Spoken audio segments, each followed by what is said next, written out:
اليوم رح نشرح عن ضعف السمع الناتج عن التعرض للأصوات العالية. بس نتعرض لأي صوت أعلى من 85 ديسبل بتتلف الشعيرات بقلب الأذن الداخلية وبتسبب ضعف سمع دائم.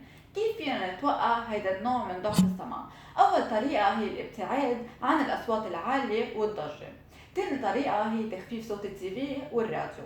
كمان لازم ننتبه لمستوى الصوت يلي بنسمعه بالايرفونز، يعني اذا كان في شخص قاعد حدنا وقادر يسمع يلي عم نسمعه بالايرفونز، هيدا بيعني انه الصوت كتير عالي ولازم نوطيه لما يأذي لنا سمعنا.